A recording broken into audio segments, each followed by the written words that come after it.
Vamos abrir nossas Bíblias em Filemon, no Novo Testamento, o livro antes de Hebreus. Filemon é uma carta que Paulo escreve ao próprio cidadão que leva esse nome. Paulo estava preso em Roma e Paulo recebe a visita de um escravo de Filemon. E Paulo pede a reconciliação de Filemon com Onésimo, que era o escravo. Paulo fala nessa carta de aceitação, reconciliação e perdão. Todos acharam, amém? Vamos ler a partir do versículo 8. Pois bem, ainda que eu sinta plena liberdade em Cristo para te ordenar o que convém, prefiro todavia solicitar em nome do amor, sendo que sou Paulo, o velho e agora até prisioneiro de Cristo Jesus. Sim, solicito-te em favor de meu filho Onésimo, que gerei entre algemas. Ele antes te foi inútil, atualmente, porém, é útil a ti e a mim.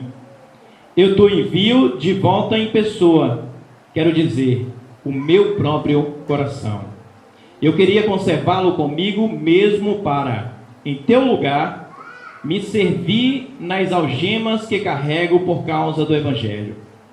Nada, porém, quis fazer sem o teu consentimento, para que a tua bondade não venha a ser como que por obrigação, mas de livre vontade. Pois acredito que ele veio a ser afastado de ti temporariamente, a fim de que o recebas para sempre, não como servo, antes, muito acima de escravo, como irmão caríssimo, especialmente de mim, e com maior razão de ti, quer como pessoa, quer no Senhor.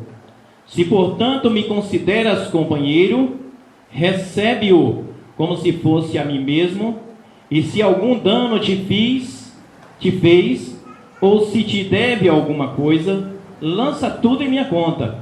Eu, Paulo, de próprio punho o escrevo. Eu pagarei, para não te alegar que também tu me deves até a ti mesmo.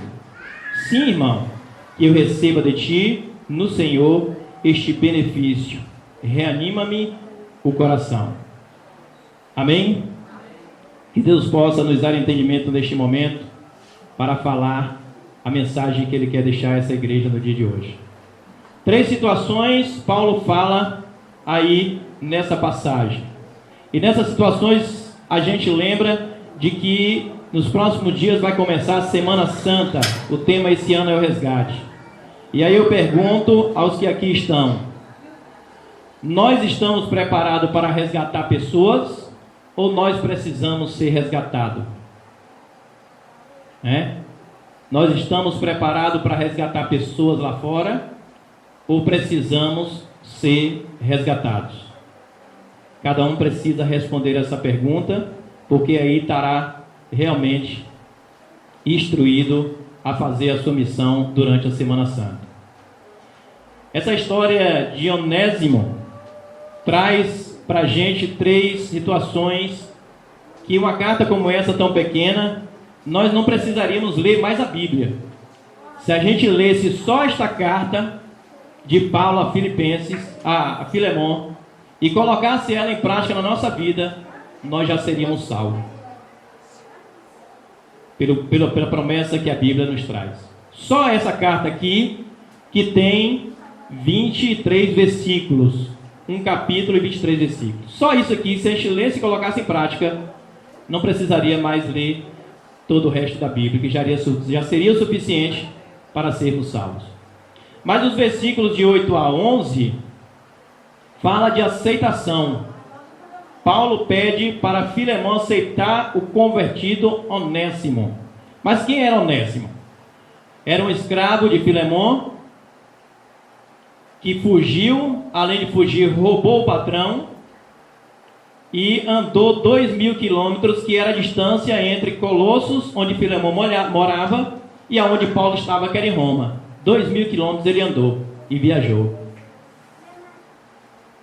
E Filemon, quem é Filemon? Filemon, um cidadão rico, cheio do dinheiro, cheio de escravos, mas que na casa dele, apesar de ser uma pessoa rica socialmente, Filemon fazia da casa dele a igreja, porque não existia igreja como tem hoje. As igrejas antigamente eram na casa das pessoas, e Filemon era uma pessoa muito amada por Paulo, porque Paulo foi informado pelos crentes de Colosso daquela época que Filemon fazia muita diferença na caminhada cristã e na pregação do evangelho. Então Filemon era um homem de Deus, além de ser um homem rico e ter escravos. Naquela época ter escravos era um direito e era normal, porque escravo naquela época, advogado podia ser escravo, médico podia ser escravo, enfermeiro podia ser escravo, professor podia ser escravo. Na realidade, alguns escravos eram conquistados através da batalha, quando uma nação invadia outra, ou quando a pessoa devia a alguém e não podia pagar, se tornava escravo. Aqui não diz se Onésimo era, que tipo de escravo ele era. Mas acredita a história e os historiadores de que Onésimo foi para um culto, foi liberado para fazer um culto na casa de Filemon, e aproveitou que estava sem algemas e fugiu. E durante a fuga ainda roubou ele. A gente está preparado para um empregado da gente roubar a gente e depois um líder religioso pedir para você aceitar ele de volta e você aceita? Foi isso que Paulo estava pedindo. E Paulo, no versículo do 8 ao 11, fala que ele é líder da igreja e ele tem autoridade para determinar que Filemon aceitasse Onésimo de volta. Mas Paulo não determinou. Paulo pediu a Filemon que o aceitasse. Por que Paulo pede? Porque nas coisas de Deus não adianta você forçar a barra, porque se você forçar a barra, a pessoa não faz de coração e automaticamente não vai fazer efeito na caminhada cristã e no desenvolver da igreja. Por isso Paulo pede para que Filemon aceite o convertido Onésimo. Por que convertido se ele já saiu escravo, ladrão da casa de Filemon? Porque ao procurar Paulo consegue pregar o evangelho para ele e ele é convertido. Onésimo foi preso e foi para o mesmo lugar que Paulo estava. E Paulo testemunhou Cristo para Onésimo. E ali agora já não era o escravo, mas era o servo de Deus, Onésimo, que estava sendo enviado de volta para Filemon. Nesse primeiro versículo fica um ensinamento para a gente. Não adianta você fugir dos problemas, porque um dia você tem que resolver os problemas. Seja você cristão ou seja você não cristão. Se você arruma problema, entra na igreja para se livrar do problema, você não vai se livrar do problema. Você entra na igreja para daí para frente você ter uma caminhada diferente. Mas aquele problema, na maioria dos casos, você vai ter que resolver. Foi o que aconteceu com Onésimo.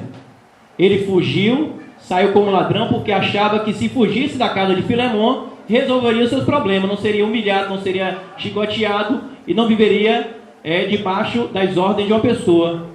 Mas após sair da casa de Filemon, ele já não era mais chicoteado, mas ele era uma pessoa ladrão, era uma pessoa que não tinha onde morar, era uma pessoa que não tinha mais comida, era uma pessoa que já não tinha mais liberdade. Porque se como escravo ele já tinha pouca, depois que virou ladrão fugitivo, ele já não tinha mais nada. Então ele tentou resolver um problema e arrumou outro problema maior. Mas ele foi e encontrou Paulo, e Paulo conseguiu colocá-lo no caminho da conversão. Do versículo 12 ao 17, Paulo, na carta a Filemon, fala sobre reconciliação. Paulo vai lá e detalha as coisas para Filemon, para convencer Filemon de que valeria a pena receber um escravo ladrão, fugitivo, mas que agora era um convertido. E Paulo detalha na reconciliação por quê? Porque o escravo naquela época, quando fugia do seu patrão e era preso, ele era condenado à morte. Se o patrão quisesse, podia fazer o que quiser. Normalmente se queimava o escravo na testa com um F de fugitivo, se marcava nos 2 braços e marcava nas 2 pernas com ferro quente, como se faz com o animal hoje.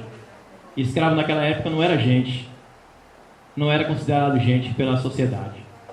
Então Paulo, para convencer Filemon, começa a explicar a reconciliação, para que Paulo não condene Onésimo, o escravo, à morte, e que ao contrário, perdoe ele e aceite ele na sua casa. Quantas vezes nós, pais, filhos, parentes, patrões ou até mesmo dirigentes de igreja, aceitamos esse tipo de coisa? Quando as pessoas erram contra a gente, magoam a gente, quando as pessoas pisam no carro da gente, quando as pessoas maltratam a gente, quantas vezes a gente tem coragem de perdoar e tratar como filho de Deus? A família, tudo começa na família, de bom e de ruim. E às vezes tem muita coisa ruim na rua, porque os pais não praticam o perdão e a reconciliação. É mais fácil colocar para fora, tentando se livrar de um problema. É mais fácil condenar o filho, o parente, o tio, o irmão, seja lá quem for, do que tentar a reconciliação. E Paulo diz para Filemon que está mandando uma pessoa que era escravo, mas que agora é filho de Deus e que é sangue do seu sangue. E Paulo diz: estou mandando o meu filho, trate ele como se estivesse tratando a mim. Paulo não dá ordem, Paulo pede. E Paulo ainda diz: só faço isso se você concordar. Só faço isso se você concordar. Quantas e quantas vezes na igreja de Deus a gente tem coisas diferentes. A gente não perdoa os nossos irmãos por algumas atitudes. A gente não perdoa coisas contra a gente. Quando a gente está na igreja é exatamente para ser perdoado e perdoar. Quando a gente está na igreja é para ser perdoado e também para perdoar. Mas o perdão é fácil quando é para mim, quando eu me beneficio dele. Mas quando eu tenho que dar para outro, aí fica difícil. E vou dizer uma coisa interessante. Se você vê um irmão na igreja, ou até mesmo pessoas lá fora, dizendo que perdoa determinada pessoa que fez alguma coisa contra ela, mas passa 2, 3 anos e na primeira oportunidade ele joga na cara, é porque não existiu perdão. Ele está se enganando. Porque o perdão, Deus deixa claro, quando a gente decide pelo batismo, Deus perdoa as nossas transgressões e dali para frente não toca nem no assunto, porque aquilo lá morreu. Assim deveria ser o nosso perdão também dentro da igreja e fora dela. Quando você perdoa um filho porque fez uma coisa errada, mas amanhã ele faz de novo, e aí você fala: todo dia você faz isso, ontem mesmo você fez, semana passada também você fez a mesma coisa. Isso é uma mágoa que não cicatrizou da semana passada. Então não existe perdão nessa situação. Quem perdoa em Cristo e segundo a vontade de Deus, não toca mais no assunto e não lembra mais sobre o assunto. É isso que a Bíblia ensina. E nos versículos 17 e 19, Paulo fala claramente sobre o perdão. Paulo assume todos os erros e dívidas do escravo Onésimo. Paulo diz para Filemon: tudo que ele fez de errado com você, coloque na minha conta e receba ele como uma nova pessoa. Coloque na minha conta que eu acerto as contas com você. E Onésimo agora é um irmão seu, mais do que escravo, é irmão. E portanto receba ele como filho de Deus, como um dia Deus também lhe recebeu. Quantas vezes a gente faz isso na família da gente? Dificilmente faz, né? Na prática dificilmente faz. Quantas vezes a gente faz isso dentro da igreja? Dificilmente a gente faz. Dificilmente a gente faz. Mas a Bíblia está ensinando, Paulo está ensinando claramente como ser um líder de igreja, não determinando, mas solicitando. Está ensinando ao pai não ser aquele que determina, porque a Bíblia diz: o filho tem que obedecer ao pai, porque o pai é o líder da casa. Mas Paulo não leva por esse caminho. Paulo pede. Paulo está ensinando ao pai e à mãe pedir aos seus filhos e usar o poder do convencimento. Paulo converte Onésimo e manda de volta para resolver o problema. É um dos ensinamentos que a gente tem que aprender hoje. Deus lhe dá o perdão, mas se você não perdoa a pessoa com quem você brigou, está mal resolvida a questão. E Paulo mostra nessa carta a presença de Cristo nessa história. Quando Paulo escreve tudo isso para Filemon, quando Paulo converte Onésimo, quando Paulo pede a Filemon para perdoá-lo, quando Paulo assume as dívidas do escravo, Paulo não é Paulo. Nesse momento, Paulo é Jesus Cristo. Quando Adão pecou, nós assumimos os erros de Adão. Jesus Cristo veio, pegou as nossas transgressões, pegou as nossas dívidas, pegou os nossos erros e falou para Deus: coloque na minha conta. Quando você vem para o batismo, quando você aceita Jesus Cristo, Jesus fala assim: Pai, tira tudo de ruim que um dia já existiu na vida desse cidadão, dessa pessoa. Pegue os seus pecados e coloque na minha conta, porque daqui para frente ele vai caminhar com a gente. Paulo diz isso na carta. Fala para Filemon. E se ele está lhe devendo alguma coisa, e se ele lhe deu algum prejuízo, coloque na minha conta e aceite ele como um convertido. Quantas vezes a gente tem feito isso com o irmão na igreja? Dificilmente a gente faz. Dificilmente a gente faz. A gente quer que cada um pegue a sua conta e resolva o problema. Mas de repente a gente pode ajudar e às vezes a gente não ajuda. Quantas vezes a gente faz isso com o filho, em casa ou com algum problema na rua? Às vezes, quando o filho tem problema na rua, a gente quer ir contra a pessoa que teve o problema com o filho para justificar que o filho estava certo, quando na realidade o filho estava errado e a gente não quis assumir esse papel e assumir essa conta. Então Paulo dá um exemplo e mostra Jesus Cristo. Quando Paulo fala para Filemon, aceite ele de volta, Paulo está dizendo: perdoe ele. E aí você volta lá que Jesus Cristo ensina: perdoe 70 vezes 7. Paulo está dizendo o que Cristo dizia: você precisa perdoar e recomeçar. Essa história de Filemon se parece muito com a história do filho pródigo, né? Se parece muito com a história do filho pródigo. E às vezes a gente não atenta para o que a Bíblia ensina. Quantas vezes a gente foi Onésimo aqui dentro da igreja, na nossa casa, no nosso trabalho, com os nossos amigos, com os nossos vizinhos? Agora, quantas vezes a gente também teve a atitude de Paulo nessas situações? Quantas vezes a gente teve a posição de Filemon nessas situações ou nessa situação? Que a gente possa sair daqui com entendimento que a gente precisa de aceitação, a gente precisa de reconciliação, a gente precisa de perdão, ou para dar ou para receber. Mas acima de tudo, Deus perdoa os nossos pecados, mas a gente precisa acertar nossas contas como Onésimo fez. Saiu como ladrão, procurou a salvação, se converteu e Deus mandou ele de volta para onde? Poderia mandar para outro lugar. Mandou de volta para o lugar que ele fez a coisa errada. Mandou de volta para a casa do patrão que ele tinha roubado.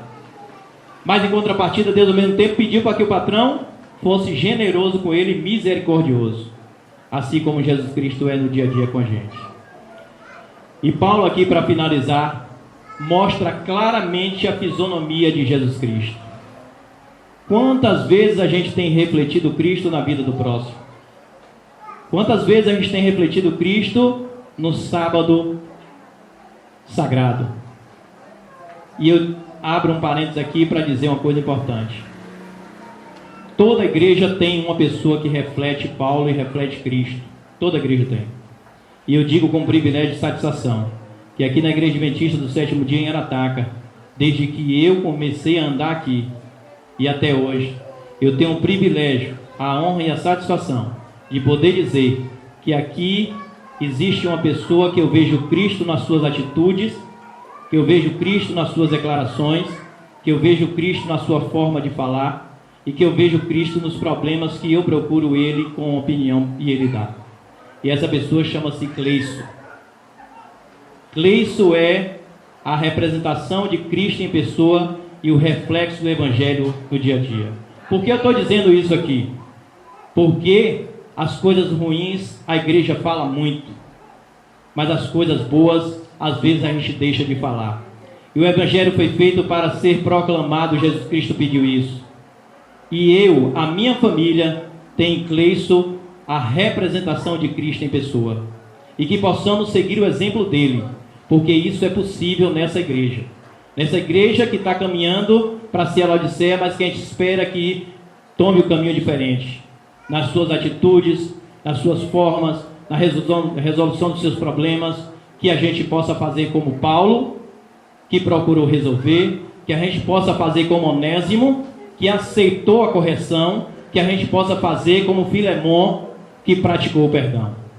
Então fica a nossa mensagem no dia de hoje, a mensagem de Deus para você. Que você seja Paulo e que você seja Filemon, mas que também seja Onésimo, que não aceitou continuar no caminho errado, aceitou a conversão, aceitou a correção, e dali para frente, os historiadores dizem que Onésimo foi um dos grandes líderes da igreja depois que os apóstolos morreram.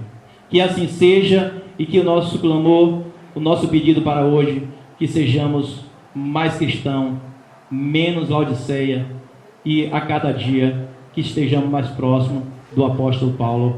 É o que te pedimos e que agradecemos em nome de Jesus no dia de hoje. Vamos ficar de pé para a gente orar. Senhor Deus Pai Todo-Poderoso, queremos te agradecer por mais um momento aqui. Que possamos ter o entendimento e aprender com essa história de hoje. Que não é simplesmente uma história de um livro qualquer. É o livro da salvação e tudo que tem nele é para a nossa salvação e nossa edificação. Que o Senhor possa abençoar cada pessoa neste momento que está com problema e que pensa em desistir, que pensa em se livrar dos problemas. Que o Senhor coloque entendimento no coração de cada uma dessas pessoas, que elas possam resolvê-los segundo a sua vontade, mas que acima de tudo enfrente os problemas de frente com o seu poder e com a sua presença. Senhor, queremos te agradecer também aquelas que estão felizes aqui e que não tem problema nenhum. Essas pessoas estão passando por momentos especiais em suas vidas também, porque o Senhor tem dado paz e tranquilidade à sua casa, à sua família. Queremos agradecer pela presença daquelas que estão aqui em dúvidas, se aceita ou não o batismo, se quer caminhar na tua caminhada, no teu caminho diferente. Que o Senhor possa dar entendimento a todas elas. Aqui estamos nós, pecadores e miseráveis, destituídos da sua graça, mas pela sua misericórdia acreditamos na salvação. Estamos prontos para o que der e vier, Senhor, porque temos a certeza que o Espírito Santo está agindo neste momento. E que cada pessoa saia daqui forte e guerreira e fortificada no tamanho de Davi, que era pequeno no tamanho, mas muito gigante na fé e na oração. Que cada pessoa daqui saia pronta para se alimentar com o alimento que tem em casa e reconhecer que aquele alimento só é um detalhe para colocar força no corpo, força na alma e no coração para seguir. Que essa semana seja uma semana de vitória, porque o Senhor está na frente e nós somos guerreiros, nós somos vitoriosos, nós somos poderosos com a sua presença na frente e com o Espírito Santo nos conduzindo. Nós te agradecemos por tudo em nome de Jesus. Que o Espírito Santo continue com cada um e até os seus lares ou aonde for durante essa semana.